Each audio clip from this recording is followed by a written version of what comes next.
The 1954 Supreme Court case, Brown v. Board, set the stage for the fight to end the tragedy of Jim Crow segregation. The battle for equality was continued through the struggle for interracial marriage in the landmark case of Loving v. Virginia. Through the civil rights movement, the country was finally moving towards civil equality.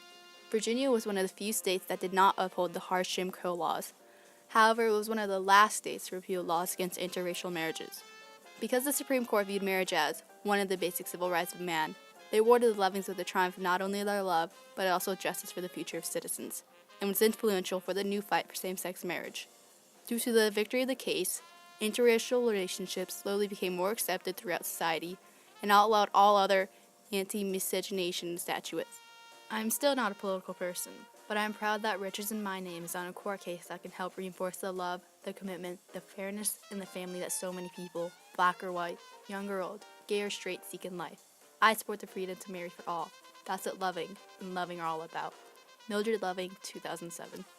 Jim Crow laws were laws that enforced racial segregation during the early 20th century.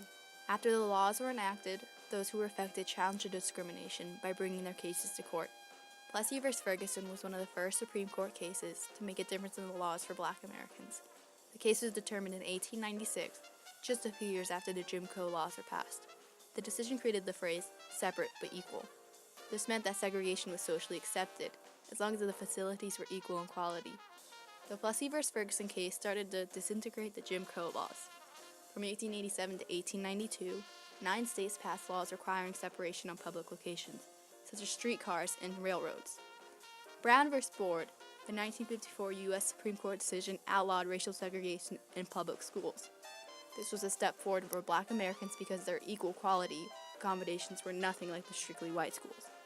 Many white Americans were opposed to the idea of desegregation because they valued their own rights and believed Black Americans did not deserve the same.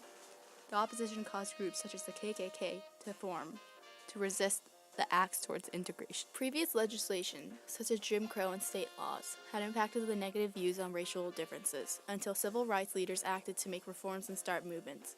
Section 259 of the Virginia State Code states that if any white person intermarry with a colored person, he shall be guilty of a felony and shall be punished. Early Virginia laws in the 1600s also stated a law that banned the marriage between the white citizens and slaves. Laws like this existed all through America, restricting Black Americans and segregating all citizens. 20th century America was headed towards a country of separation until acts of reform started to take place. Rosa Parks led a boycott of city buses in 1955 in Montgomery, Alabama, which led to a triumph in the desegregation of bus seats. In the 1960s, President Johnson passed the Civil Rights Act of 1964, which outlawed segregation in public places and discrimination of race in work environments. Martin Luther King Jr. led a march for voting rights after failed attempts with voting right drives. Overall, strong voices were starting to show in America for the fight for equality. As the court slowly overturned the Jim Crow laws, the Supreme Court deemed marriage as a natural and human right and decided the restrictions towards interracial marriages violated parts of the 14th Amendment. Realizing the case may lead to something much bigger than expected, Mildred Loving sent a letter to the Attorney General asking for his help with their case.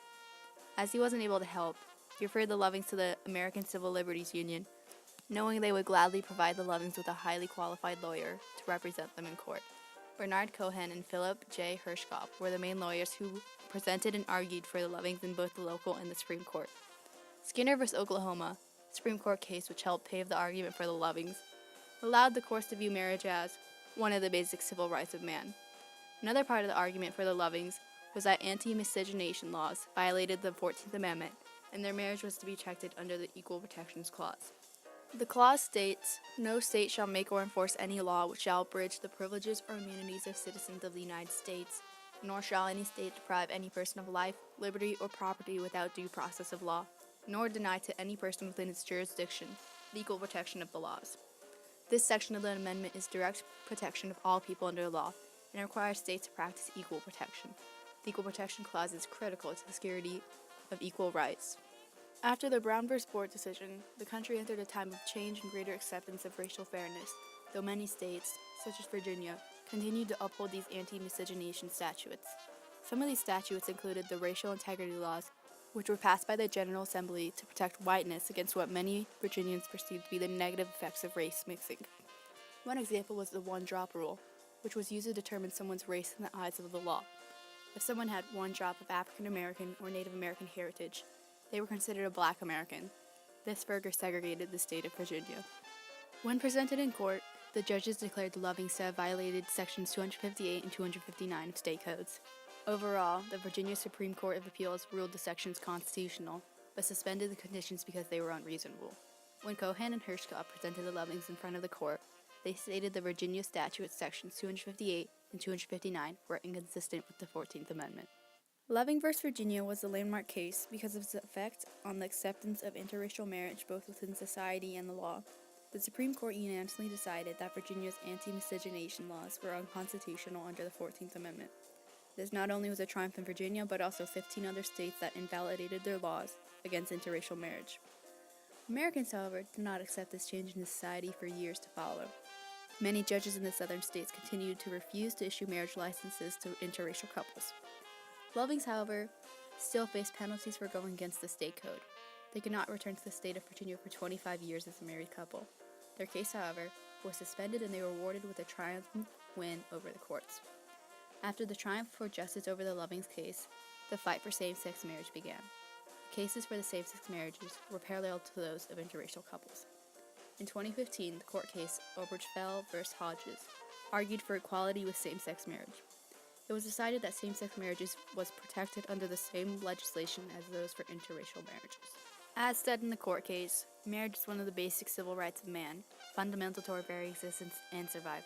Under our Constitution, the freedom to marry or not marry a person of another race resides with the individual and cannot be infringed by the state. These convictions must be reversed.